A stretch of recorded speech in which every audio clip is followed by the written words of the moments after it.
warahmatullahi wabarakatuh. Rupanya suara saya kurang keras nih. Assalamualaikum warahmatullahi wabarakatuh. Alhamdulillah pagi ini kita semua hadir dalam keadaan sehat. Terima kasih Prof. Yudi sudah kerso rawuh memberikan support kepada kami semua, suatu kehormatan yang luar biasa. Juga Bu Wakil Dekan Bu Lina, terima kasih sudah mensupport kita. Juga kepada teman-teman semuanya, sangat bahagia sekali kita berada di ruangan ini dalam keadaan sehat.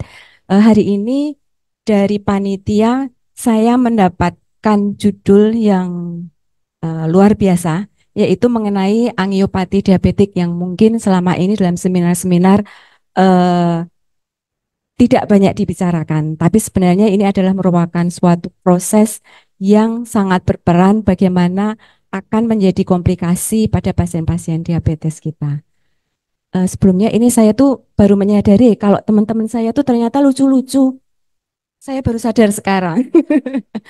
Padahal dulu itu mereka berdua itu istilahnya sangat pintar-pintar sekali dan kutu buku sekali. Ternyata sekarang jadi lucu. Saya nggak tahu apa yang terjadi selama berapa tahun ini. Apa itu? Oh iya, Ramba, spesialis Ramba. Oh ini rupanya pointernya ada di sini. Maaf, saya kok nggak bisa lucu ya. Nanti derek berguru sama di kulit mungkin. Ye, mengenai diabetik angiopati, kita ke slide berikutnya. Kok nggak bisa ya? Oh ya, sebelumnya. Ye, untuk hari ini yang kita bicarakan ada mengenai diabetik, kemudian apakah pengobatan tentang diabetik, kemudian bagaimana diabetik angiopati itu, kemudian strategi apa yang bisa kita terapkan pada angiopati, dan ada sedikit yang mungkin di luar dari angiopati adalah mengenai gut mikrobiota yang berpengaruh pada proses diabetes. Ini yang dipencet yang tengah ya Mbak ya? Oh sudah ya. Eh, oke nggak usah tanpa laser juga nggak apa-apa. Oke. Oke, nggak apa-apa. Tanpa laser juga nggak apa-apa. Oke. Ya, untuk definisi dan patofisiologinya, definisinya tidak berubah ya.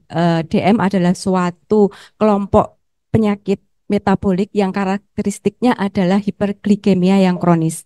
Yang prosesnya terjadi karena kelainan produksi atau sekresi dari insulin dan gangguan dari kerja insulin atau merupakan keduanya, salah satu atau keduanya. Dan pada diabetes tipe 2, patofisiologi utamanya adalah pada defisiensi insulin dan resistensi insulin. Kalau untuk definisi ini tidak banyak berubah. Kemudian untuk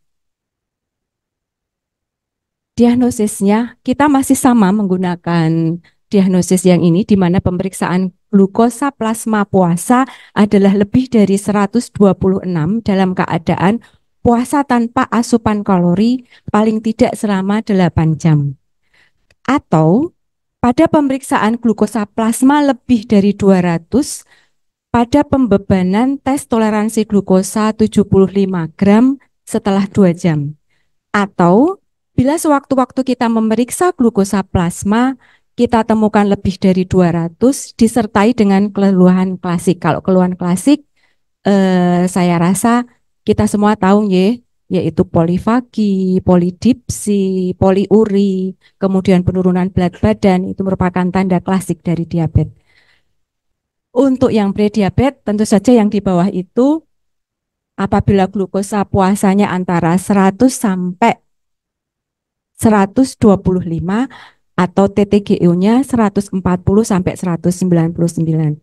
Atau kalau zaman sekarang kita bisa langsung memakai HbA1c. Kalau HbA1c-nya kalau diabetes itu yang lebih dari 6,5, kalau yang prediabetes itu antara 5,7 sampai dengan 6,4. Kalau kurang di bawah itu normal. Mungkin teman-teman kalau di usia kita, ini bukan hanya yang tua saja ya, ada banyak adik-adik kita. Tapi kalau di usia-usia kami, mungkin kita harus waspada dengan glukosa ini karena mungkin sedentary lifestyle ya kita selama ini. Mungkin sebagai dokter kurang olahraga, kecuali Pak Presiden yang setiap hari sudah olahraga. Nggih.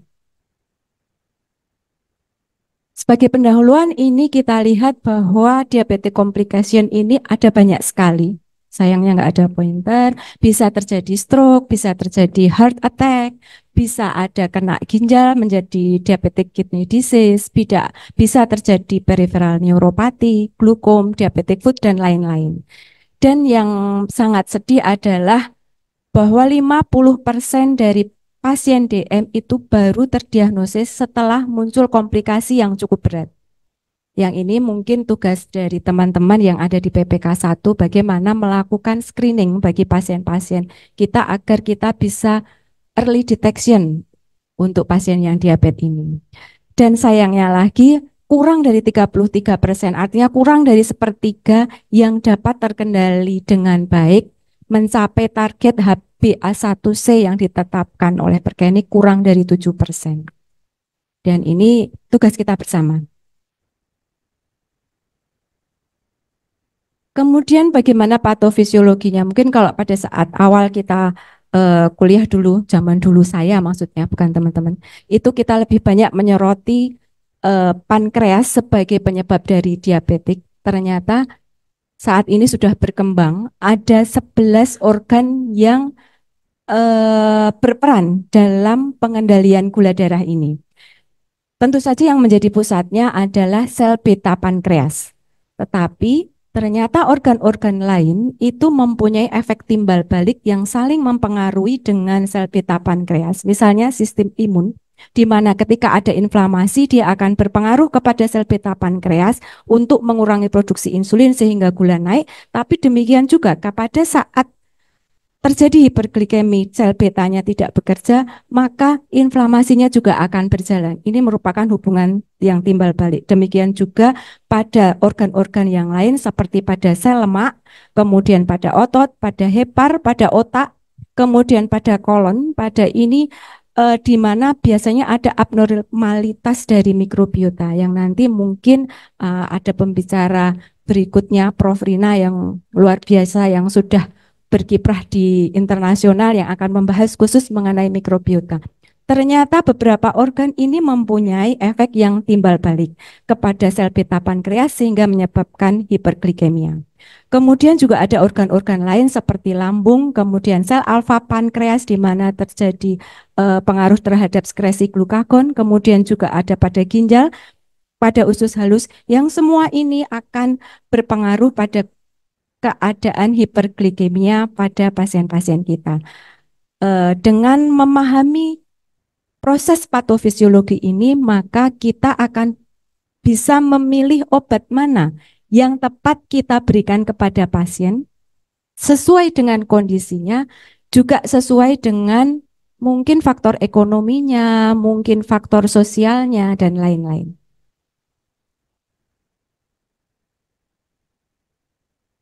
Ini adalah 5 pilar utama dalam pengendalian gula darah. Ini hanya pengendalian gula darahnya saja ya.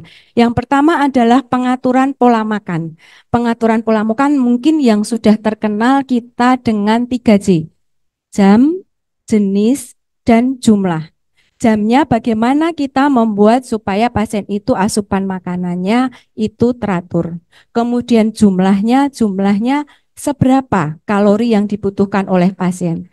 Dan jenisnya, jenis makanan apa sih yang dipilih agar tidak mengandung karbohidrat yang sederhana. Yang dipilih adalah karbohidrat yang kompleks. Kemudian aktivitas fisik yang sesuai dengan kondisi tubuh.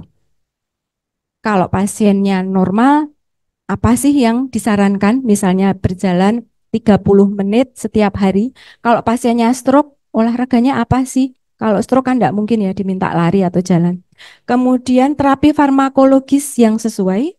Kemudian edukasi yang berkelanjutan pada pasien, keluarga, atau pendamping. Edukasi merupakan hal yang sangat penting karena ini penyakit kronis.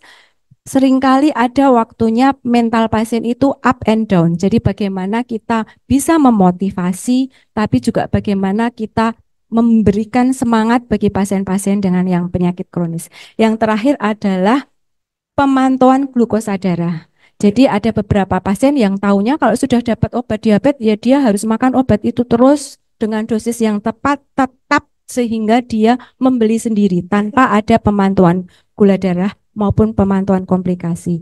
Nah, ini yang harus kita berikan pengetahuan kepada pasien adalah bagaimana memantau gula darah, baik itu dengan datang ke dokter maupun self monitoring sendiri. Jadi membelikan alat, kemudian kalau ada rasa tidak enak, cek darahnya, apakah tinggi atau rendah. Kalau misalnya cenderung tinggi, dia segera ke dokter. Kalau rendah, bagaimana pertolongannya, apakah minum manis atau bagaimana. Mohon maaf saya harus cepat-cepat ini sudah dilirik sama moderatornya. Untuk tata laksana diabetes tipe 2, jangan lupa bahwa tujuan kita bukan sekedar memperbaiki, bukan sekedar menurunkan gula darah saja, tetapi juga memperhatikan dan memperbaiki patogenesis dari diabetes itu. Jadi tadi pada 11 organ tadi. Kemudian untuk pengobatannya, pengobatan yang kombinasi kita harus memperhatikan berdasarkan pada mekanisme kerjanya dengan gangguan yang multiple dan patofisiologinya tadi.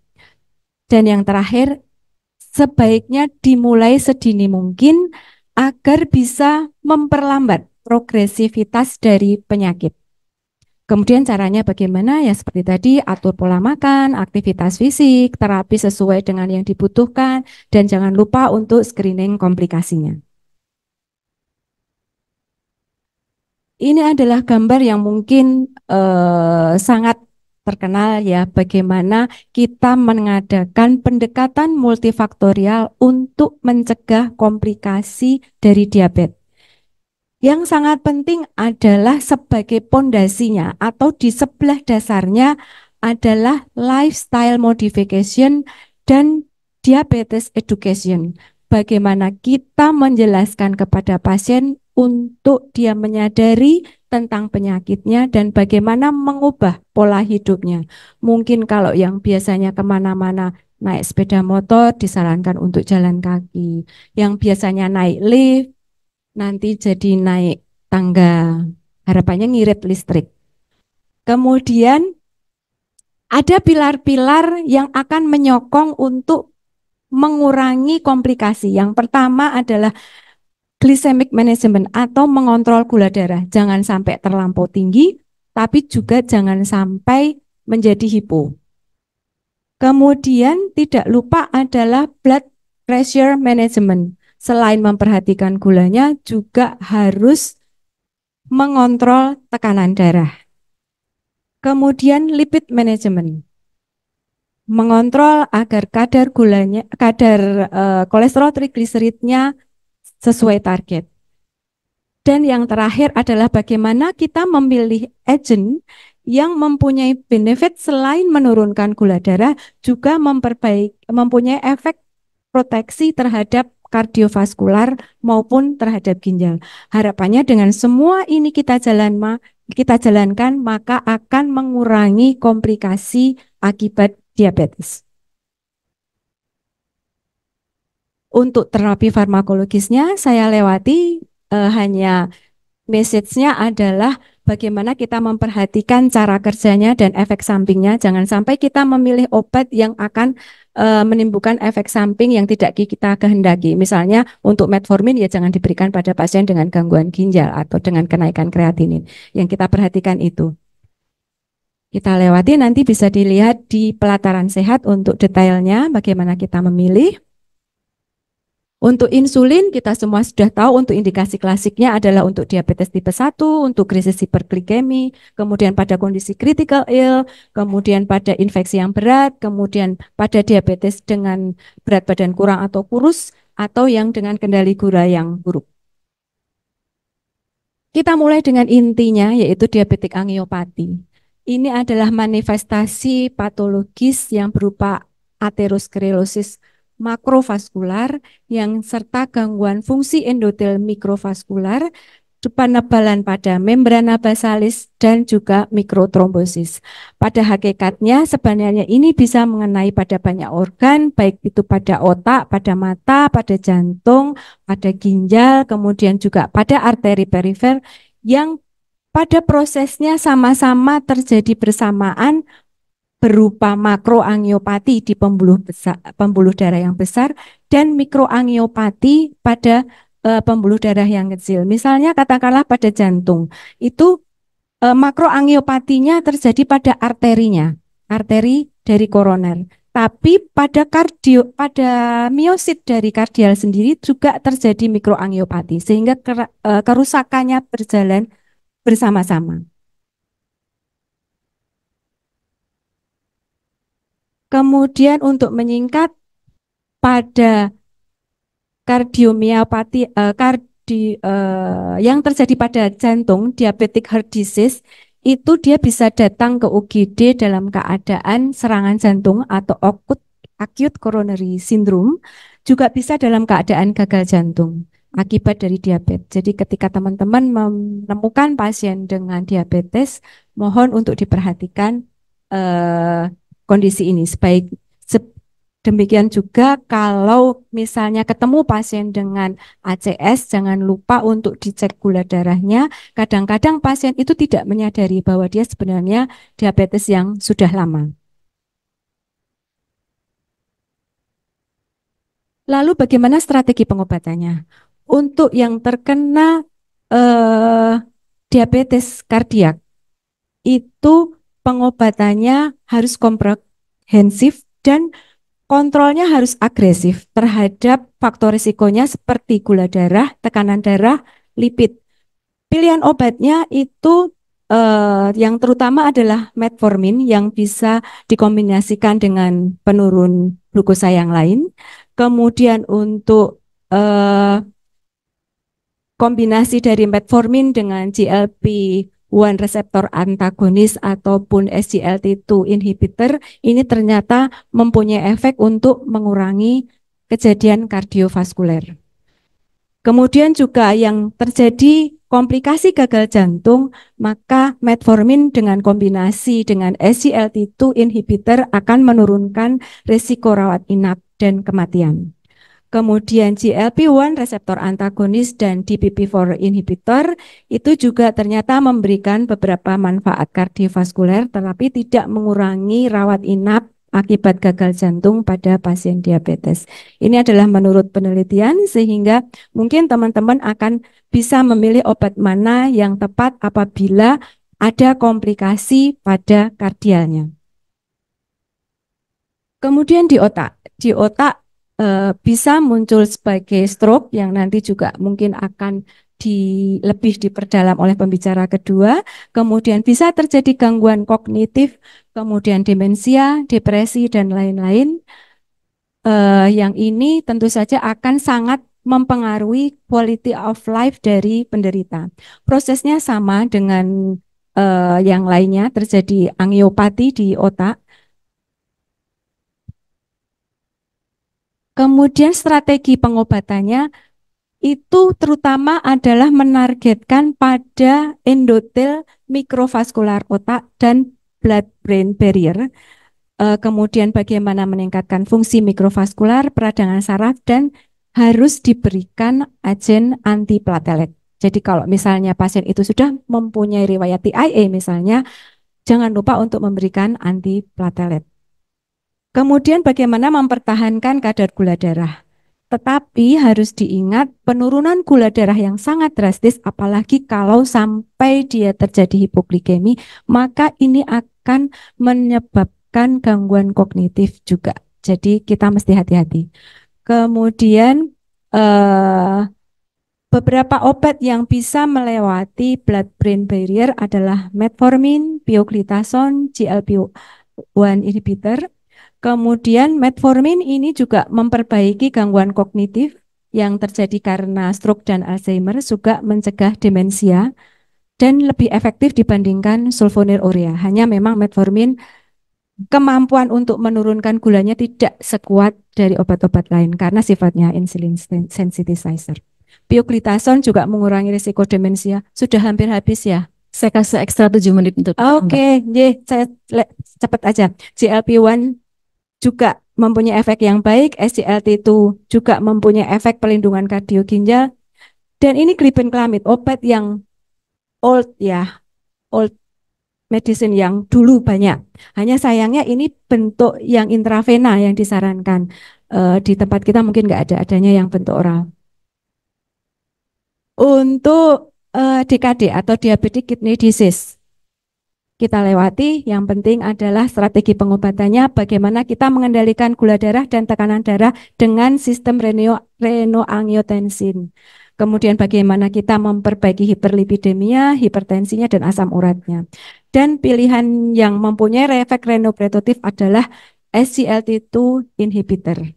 Kemudian juga GLP-1 itu menghambat kerusakan endotel sehingga memberikan efek positif. Jadi obat-obat dari golongan ini yang kita harapkan akan memperbaiki diabetic kidney disease.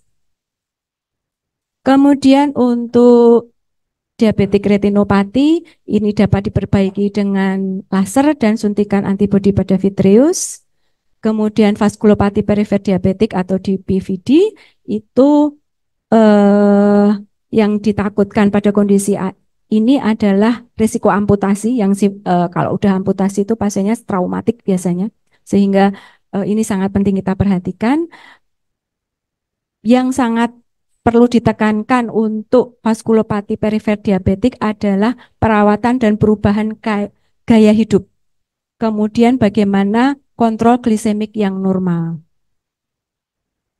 Kemudian untuk ini hanya menunjukkan bahwa pada tikus itu pada 16 minggu kerusakannya itu bisa bersamaan dari beberapa organ. Sehingga saya ingin menekankan bahwa jika Anda menemukan salah satu dari gejala angiopati, mohon dicari angiopati di tempat lain karena biasanya itu juga terjadi. Kemudian ini sedikit tambahan peran mikrobiota khusus pada diabetes. Patogenesisnya masih belum sepenuhnya dipahami, tapi ternyata bahwa disbiosis dari usus itu dapat berperan pada perkembangan diabetes. Dan ternyata beberapa obat itu bisa diperbaiki, yaitu dengan mungkin prebiotik maupun probiotik.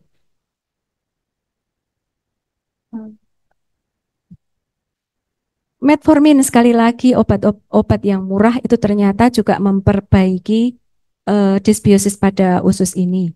Pemberian probiotik dan prebiotik saja ternyata tidak cukup memberikan efek penurunan gula darah maupun berat badan yang secara bermakna. Hanya ini akan sangat membantu dalam patofisiologinya nanti untuk mencegah komplikasi. Sebagai ringkasan, DM merupakan kelompok penyakit metabolik yang ditandai dengan hiperglikemia kronis dan terapinya targetnya bukan sekedar menurunkan gula darah tapi juga memperbaiki patogenesisnya, mencegah progresivitasnya dan menangani komplikasinya. Pengelolaannya adalah dengan mengatur pola makan, aktivitas fisik, terapi, dan screening komplikasinya. Komplikasi kronis bisa muncul dalam bentuk kegawatan di UGD. Kemudian mohon ketika memilih terapi sifatnya adalah individual atau tailoring sesuai dengan kondisi pasien, mempertimbangkan komplikasinya, mempertimbangkan berat ringannya hiperglikemianya, dan juga mempertimbangkan kantongnya. Jangan sampai bikin kantongnya pasien jebol sehingga nanti malah kemudian tidak berobat. Saya kira untuk ini cukup sekian. Sudah pas waktunya? Masih ada 4 menit mungkin. Kalau mau ada tambahan silakan Dokter Ambar. Kita masih punya Mungkin 4 sudah, menit. itu Sudah? saja. Terima kasih. Assalamualaikum warahmatullahi wabarakatuh. Ya.